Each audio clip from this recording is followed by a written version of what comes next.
Hello, ladies and gentlemen, and welcome back to the Friday Ramblings. It's time for another edition of JSA Society Legacy Breakdowns. That's right, we are covering more heroes who started in the Golden Age and had their superhero identities carried on well past the original's run of being a great hero. Today we are discussing the surprisingly deep history of Starman. Yep. Thanks to the fact it is a lovingly vague code name, we get the glory of Starman working as a code name for multiple heroes. So, let's do it. The first Starman is the Golden Age Starman, Ted Knight, and a member of the original version of the Justice Society of America. Ted Knight was created by writer Gardner Fox and artist Jack Burnley, first appearing in Adventure Comics number 61 in April of 1941. Starman was, like many heroes of the time, a scientist, specifically one interested in astronomy. He is a tech-based hero in that he has no natural powers. Rather, his powers come from a gravity rod, later modified to use more direct cosmic star-based energy and referred to as a cosmic rod, which allows him to fly and to manipulate energy, sometimes shown in a manner similar to Green Lantern's power ring. Initially intending to use the gravity rod as a possible power source to help mankind, Ted was convinced by his cousin Sandra Knight, the original Phantom Lady, a legacy character we'll have to run through another day, to use his invention to become a costumed crime fighter. In the original 1940s stories, Starman operated out of Gotham City, similar to the Golden Age Green Lantern we have discussed in previous episodes, as well as the Golden Age Batman. Gotham was kind of busy in the Golden Age.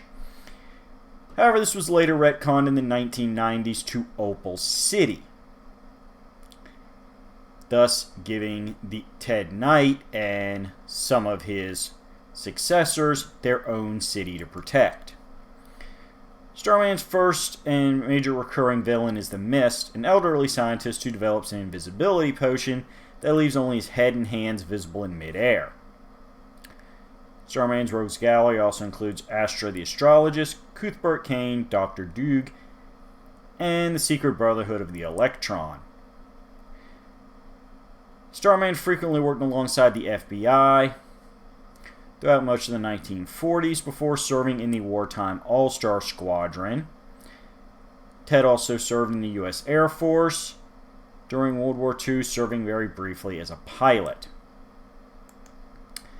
Now, during the Golden Age, the love of Ted's life is a woman named Doris Lee, whose pretended laziness and hypochondria irritated her, though this was a cover for his costumed misadventures, as she did not know his identity. Doris is tragically murdered in the late 1940s, and this event, combined with Ted's role in the creation of the atom bomb, causes him to suffer a nervous breakdown. He was confined to a mental institution for a number of years as a result.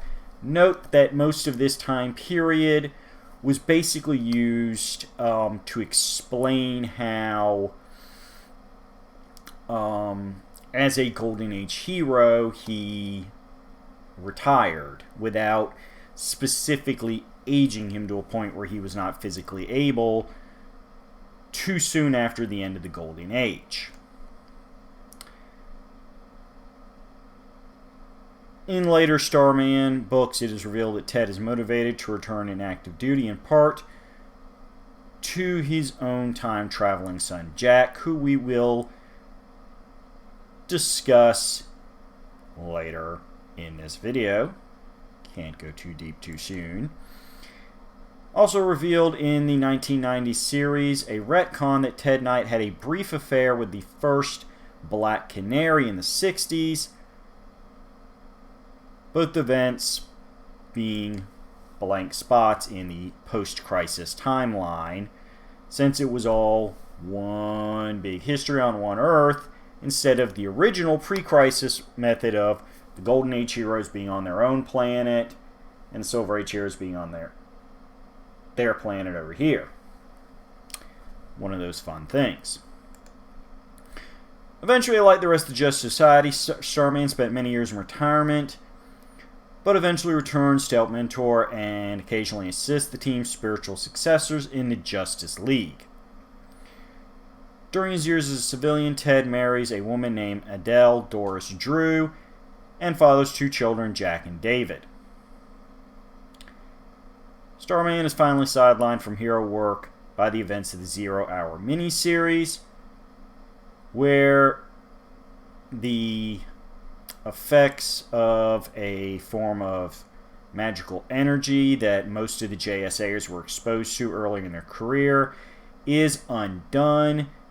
Thus, Starman is aged to his natural age, which would be AARP age, Senior Citizenville, and he is now physically unable to hang with most villain threats. Thus, he hangs up his costume and concentrates on furthering develop the science behind the gravity/cosmic rods and how the technology can be applied for something besides superhuman tech. Later on during Jack Knight's run as Starman, I know we're bouncing back, we're kind of bouncing ahead again. We're focusing just on the stuff about Ted as a heroic person.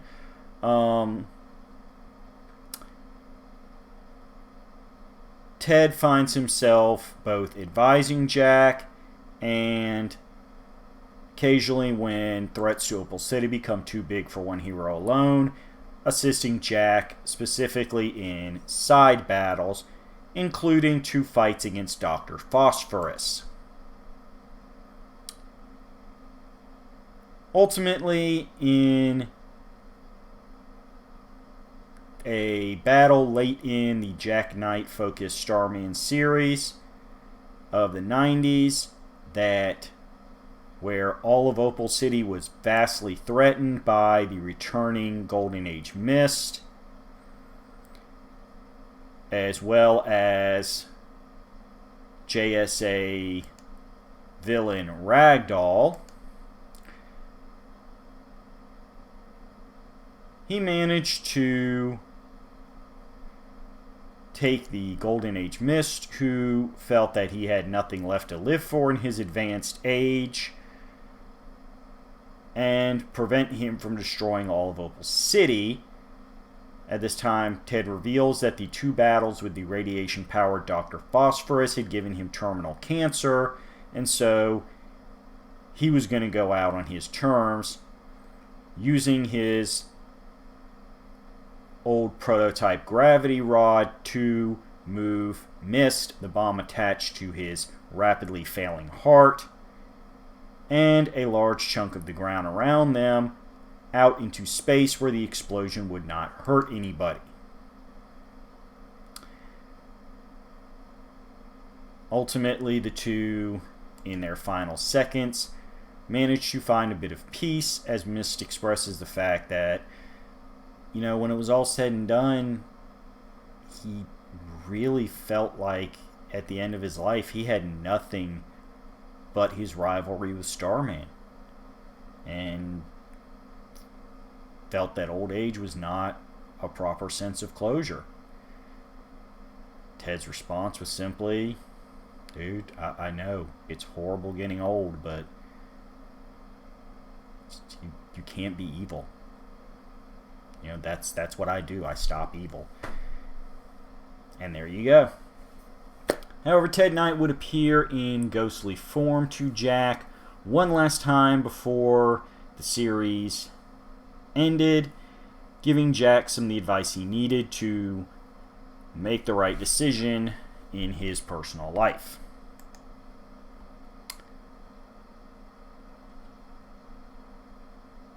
However, we're not going to get to Jack Knight immediately. Sad to say. First up, we have the second person to use the Starman identity, referred to retroactively as the Starman of 1951.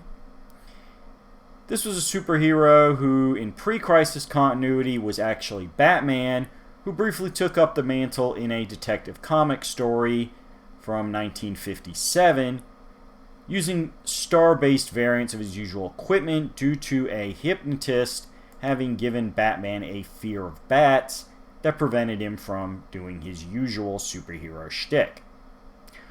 Post-crisis, this story was changed so that the Starman of 1951 was actually our old buddy Dr. Charles McNider, aka the original Dr. Midnight.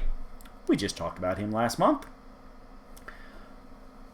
Who was helping protect Opal City during a period when Ted Knight was incapable of doing so. But more importantly, to the legacy of Starman, the aforementioned first son of Ted, David Knight, during his very brief superhero career, actually found himself shunted back in time and took over the identity from Charles McNider, allowing David to have a more extended and successful superhero career, even if it was largely forgotten. This was actually set up brilliantly in the Jack Knight-led 90s series, as multiple times before the Starman of 1951 story arc, there is reference to Jack and Ted wanting to dig into the mystery of who this short-lived Starman of 1951 is, filling in the last of the Starman Legacy, which was something that was the big theme of the 90s Jack Knight series, superhero legacies. And one reason why, I'm going to kind of jump ahead to the end here, folks. I highly recommend that series to comic book fans who have not read it. We then had a villainous Star-Man who appeared in Detective Comics number 286, appearing to menace Batman and Robin, whose super strength waned in the presence of a Tibetan belt that was worn by the 60s Batwoman. The next heroic Starman we have is Mikel Tomas, often called Michael Thomas, depending on what part of America he was hanging out in, an alien who traveled to Earth to help conquer it, but instead turned against his warlike people in defense of the human race. He first appeared in March of 1976, and is notable as one of DC Comics' earliest openly gay superheroes. Mikel's powers come from a gem embedded in his chest. He originally wore it as an amulet around his neck, but it would eventually embed in his chest. Mikel was used throughout the 1970s. Him taking the Starman identity was due to the song Starman by David Bowie. He was not originally intending to carry on Ted Knight's legacy. Character later disappeared from comics for many years, was said to have suffered amnesia and have wandered America, turning up in the Jack Knight-led Starman series as part of its focus on superhero legacies, and specifically the Starman Legacy.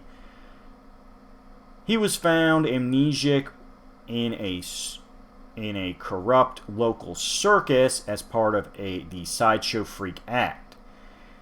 He would serve for a large chunk of the comic as a supporting character and backup hero to later Starman Jack Knight, as he recovered both his memories, his full powers, and most importantly, his confidence as a hero, coming to terms with his race's warring tendencies that he does not morally agree with, as well as finding himself a nice committed relationship with a good man.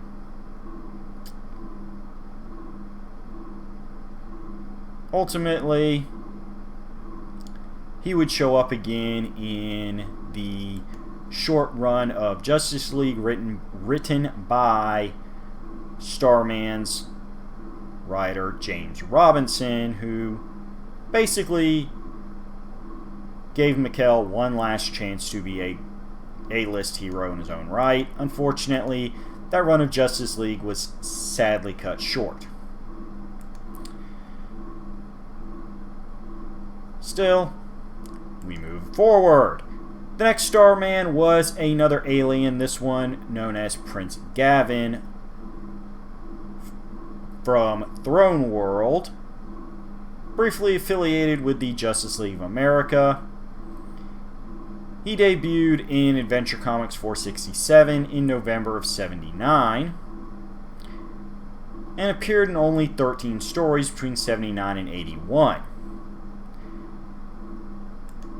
His powers were more natural based, although he did carry a large stick cane type apparatus he would use as a weapon.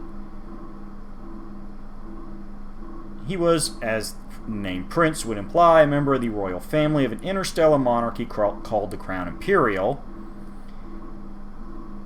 possessing, unique to his people, the mutant ability to absorb and process stellar radiation, hence Starman. He grew in those 13 stories from an arrogant, self-involved person to a noble, affable hero determined to protect life and end oppression. He was ultimately killed off in the Crisis on Infinite Earths epic, protecting his native planet from the multiversal threat that served as the backbone for the Crisis on Infinite Earths story. He himself was brought back, and we'll discuss this in just a second in a little more detail, in James Robinson's Starman series as part of that Starman Legacy ongoing theme, when Throne World and what has happened to it since Gavin's apparent demise in Crisis on Infinite Earths, during a period when Jack was wandering around in outer space, which we'll get the motivation for in just a second. Hold on. I know you're so eager, and I keep talking about Jack, but that's just the nature of the brilliancy of what James Robinson did. He involved all the Starmen, except for that villainous one-shot Batman guy. But all the heroic Starmen in his series, so you can't really talk about the early ones and their whole career without talking about Jack Knight. But it's all going to make sense by the end of the video, don't worry. Trust me. Trust your comic historian buddy. But yes, Throne World and Prince Gavin's ultimate fates, with a little bit of slight retconning, was discussed by James Robinson as part of his epicness that was that series. However, the next person to take up the role of Starman was a young man named Will Payton, created by the iconic Roger Stern and Tom Lyle.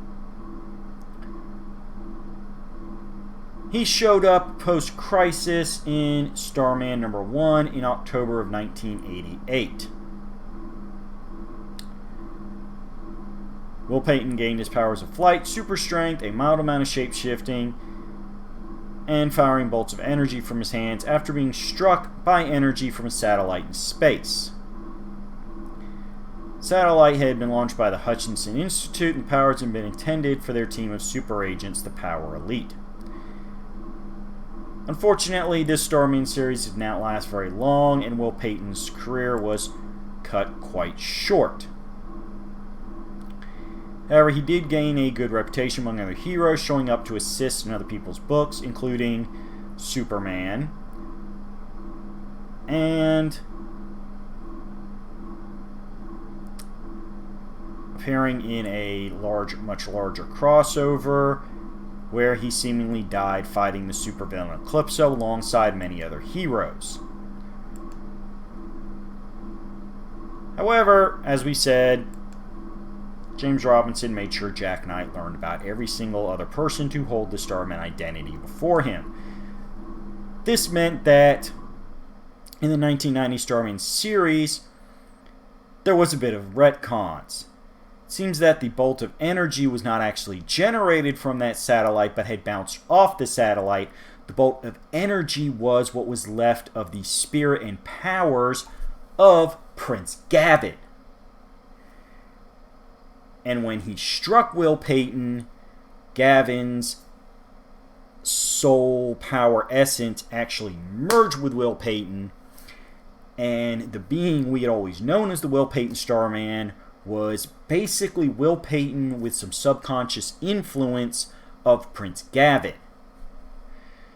Or, depending on how you read it, Prince Gavin with his memories scrambled by absorbing some of the memories of Will Payton, taking over Will Payton's body. Remember what we said earlier, that Will Payton's power set involved some minor shape-shifting.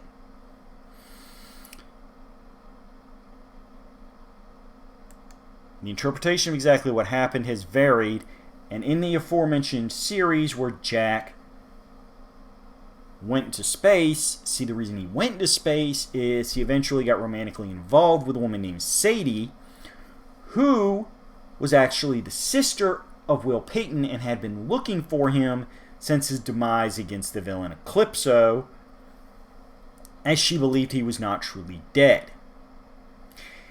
It would be revealed that he had actually been out in outer space and joined up with Jack Knight and Mikel Tomas, helping liberate Throne World, during which the full revelation of his connection to Prince Gavin, and possibly him being at least somewhat partially Prince Gavin, was revealed.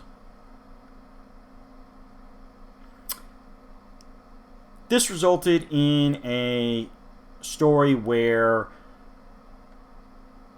Will Gavin, as we're going to call him, once everything kind of triggered in his consciousness came to head,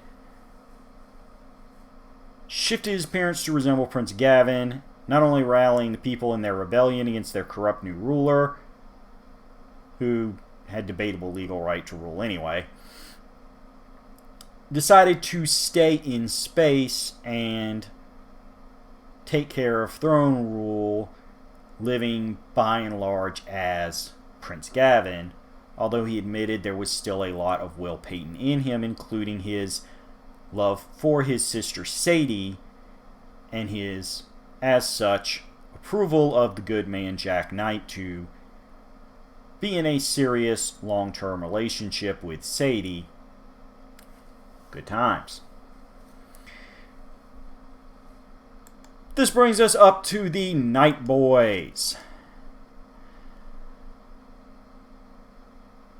David Knight is the elder brother of the two Night Boys.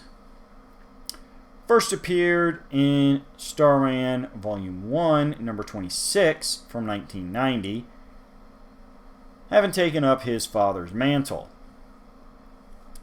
after the events of of 0 Hour, Crisis in Time. However, as we had stated earlier, David's career proved very short indeed. Aside from a couple guest appearances here and there, he was ultimately killed by an assassin in the opening pages of Starman Volume 2, aka the Jack Knight series. We say this because, again, David Knight died in the opening pages. Although his character would regularly appear to Jack after his death, providing guidance for his brother, and allowing the two to bury their sibling rivalry hatchet. See, one of the plot points of the Jack Knight series is that David Knight was the one who had always blatantly admired his father, Ted, and had spent basically his whole life saying he wanted to take up the mantle, and thus was thoroughly excited to do so. Whereas Jack was more of the mindset that superheroics, while it produced some wonderful history that was fun to study and incredible knickknacks and souvenirs that he could sell, as his job was basically running a secondhand goods store specializing in extremely obscure stuff. And I do mean stuff. Jack was basically interested in everything. You know, he would have, oh, here's a leather jacket worn by this guy in a single scene of the first movie he was ever in that 99% of people haven't seen. As well as, hey, I've got an original printing from the debut record of this jazz artist that's been dead for 30 years. I mean, stuff like that. Jack was into a little bit of everything, as long as it had a history to the item. This would be prevalent throughout the Jack Knight series. I know we're kind of jumping pretty quick from David to Jack, but that's the point. David was a footnote as a superhero, and even as a supporting character in the Jack Knight series, only showed up about once a year. Jack Knight, who is, as of right now, the last to be Starman, as we said, started his series in the 1990s, first appearing in 0 Hour, when we see David and Jack being told by their father he has to hang up his mantle, and it was up to the boys to carry on. Now, Jack Knight's first adventure in his well, it's kind of hard to say solo series, because as we've discussed, it was involved basically every other Starman and a few other superheroes helping him out throughout the course of the series. But in the Jack Knight-based series, the first story arc saw a major legacy as the son and daughter of the Mist, that we'd previously discussed, made their first attack on modern Opal City, being the son being the one to murder David Knight via sniper rifle. Believing that Opal City had no hero now, they went on a group mission of terrorizing the city. Jack tried to stop them using a spare cosmic rod. However, he bumbled it up a few times and found himself having his life saved by the daughter of the Mist, who felt that their parents' rivalry should not extend to them necessarily. Jack agreed and retreated. At the end, though, he did save Opal City, though in the process murdering Mist Boy. This act and the guilt she felt at having let Jack Knight survive so that he would get into the fight where he could defeat and kill her brother sent our female Mist, aka Mist 3 for the record, or excuse me, Mist 2, because the son never actually became the Mist officially. He died in his first story. But she became the second Mist, exposing herself to the same equipment and process that gave her father his powers, and she began a vindictive, insane, I hate you, although I do kind of love you in a weird way, rivalry with Jack Knight. Her being the most recurring villain in the series, to the point that they would show her actually going up against other heroes, even managing to kill a few D-listers and a C-lister, depending on how you want to rank Blue Devil at the time. Although, being Blue Devil, he didn't stay dead. And when it's all said and done,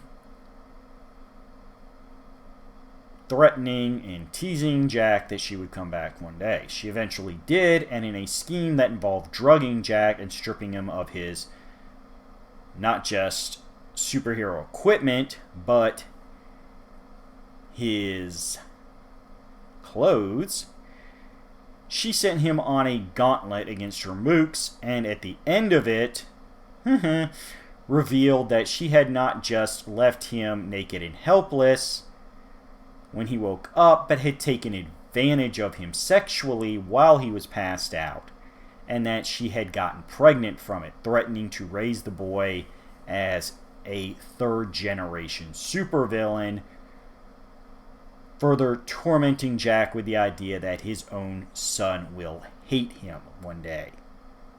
Murderously hate him.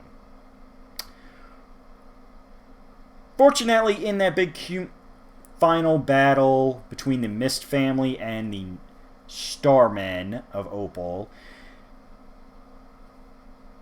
our lovely young lass found herself torn between her kind of hard to rationalize, I love you but I hate you, rivalry with Jack Knight, and her loyalty to her father, and was killed by him, leaving de bebe in the hands of Jack. This would lead into the final story arc, where Jack would reunite with his serious girlfriend Sadie, who he had actually proposed to, due to the fact that after she had dealt with some supervillain shenanigans on her own after sending Jack in space to look for Will,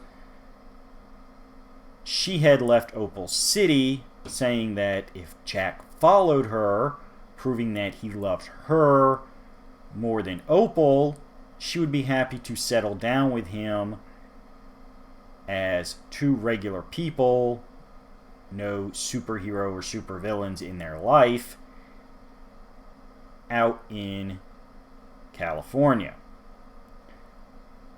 Which is, I know I'm jumping ahead here, folks, but it's kind of just easier to do it this way, which is how the series and Jack Knight's tenure ended. Him seeing that various other heroes had come to Opal City, and that Opal would be safe without the Knight family, also having uncovered the histories of every other Starman, including that elusive Starman of 1951, one of the last story arcs in the series. I told you it was significant. He makes the decision to depart, handing off his version of the Cosmic Rod to similar hero Stargirl Courtney Whitmore, and we will discuss her legacy another time. Because the whole Star Spangled Kid Stargirl thing with Stripesy, that's another video. We gotcha, fam. We gotcha. Can't have it all in one video. However, in the meantime and in between time, Jack Knight's series did not just involve tracking down and befriending other Starmen. He also managed to befriend and temporarily rehabilitate Solomon Grundy, and in the process meeting Solomon Grundy's own history-rich, deep, one-time rival, brief friend, Jade, and her own father, Alan Scott, teammate of his father, Ted Knight, because it's just a society, folks. Woo! Furthering Ted Knight's appreciation of the history of superheroics. The only other thing I can really tell you about this, because I don't want to get into too many individual story arcs and spoilers, as it's a brilliant series, and I do want you to read it without a sense of, everything that's going to happen. I hated that I had to spoil a lot of the whole Mist Knight thing, but you kind of had to appreciate how the story ended. Like, you felt good for Jack. He was walking away from the superhero world, but he was walking away from it with a sense of closure and excitement about his future. You know, he was going to find his girl. They were going to get married. They were going to raise the kid right. Everything, you know, a guy could want. But the biggest thing about it is that even though he would eventually come to embrace being called Starman and carrying his father's legacy proudly, Jack himself still, throughout his career, often refused to call himself a superhero and definitely did not dress like one, eschewing the classic Starman costume worn by his father and briefly his older brother David. Jack would run around in whatever civilian clothes he had, usually pants and a white shirt. The closest thing he had to a superhero costume would be an old leather jacket with a little plastic sheriff star attached to it, and a pair of flight goggles, noting that, hey, I don't have inherent superpowers. Flying through the air really fast kind of messes with your vision. That's why pilots have goggles. Like, we're talking the old school round pilot goggles. Really cool looking ones. But that was his superhero outfit. And even the plastic sheriff star, he admitted was basically a gag. That he put it on the jacket figuring, hey, this is the closest thing I'm going to do to trying to get a laugh out of my father. Yes, I'm appointing myself the sheriff of Opal City. Speaking of that, I should say that among his supporting cast and crew was a family of police officers, as in multiple brothers and one sister, known as the O'Dare clan, the classic red-headed Irish cops of Golden Age stereotypes. Brilliant supporting characters. They each had their own individual stories throughout the series, going through their own conflicts, achieving their own sense of resolution. Again, I don't want to spoil too much, but the O'Dares are a brilliant supporting cast.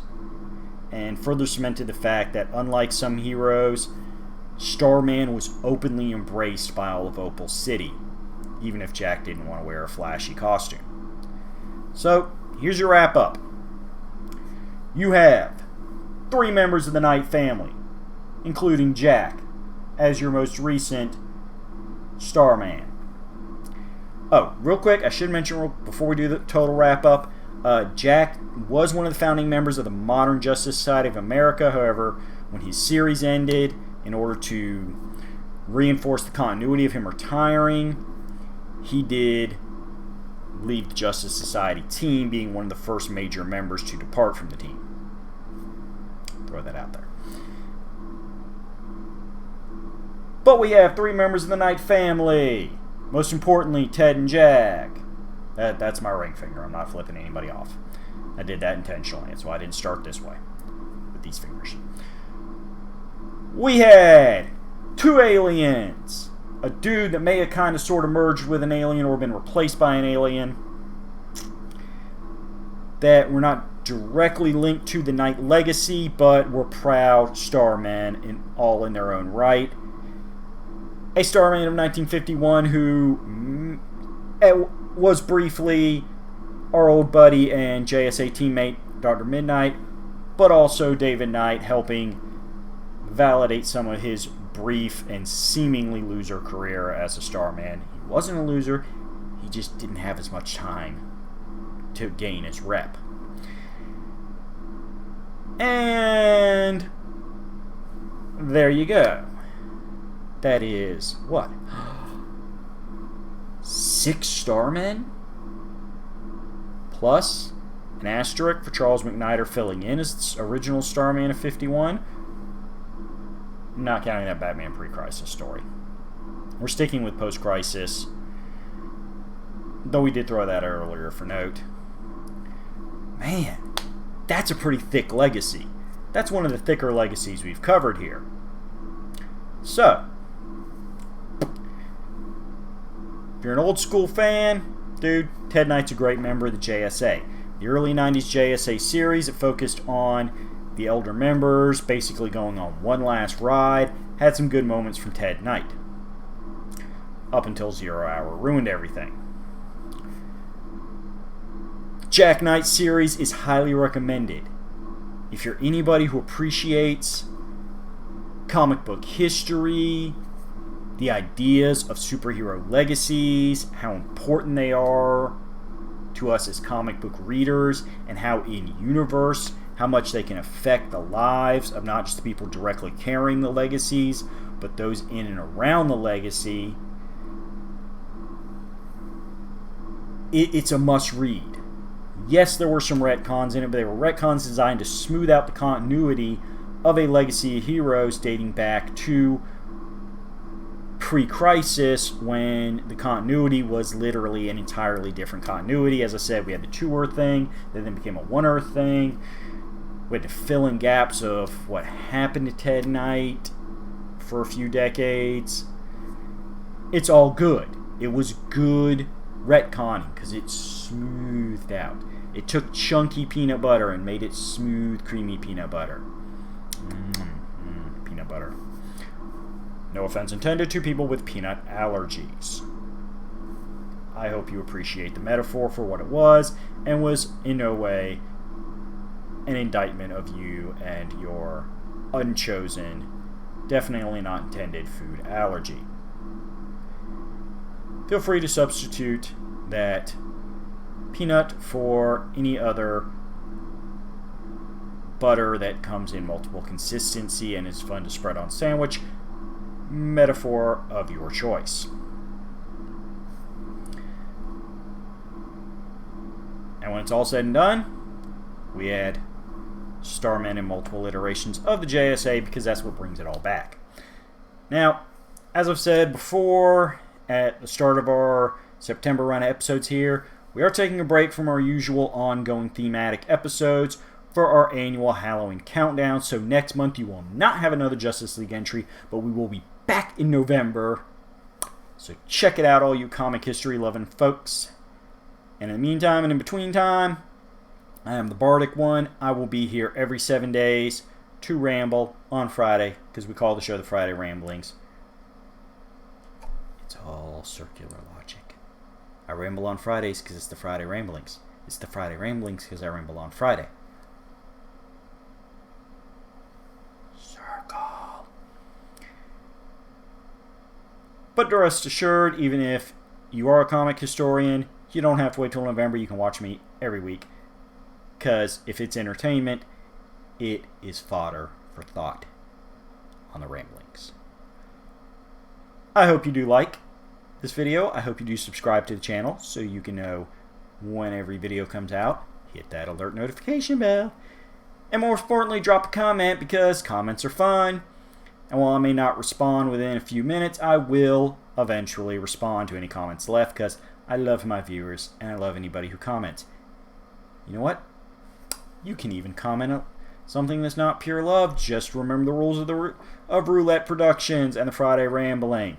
You can have criticism as long as you keep it constructive and you are ready to hear somebody potentially disagree with you. Because that's what we're here for. We don't take our entertainment too seriously, because it's all about the joy. I'll be happy to see you in 7. Hope you're there.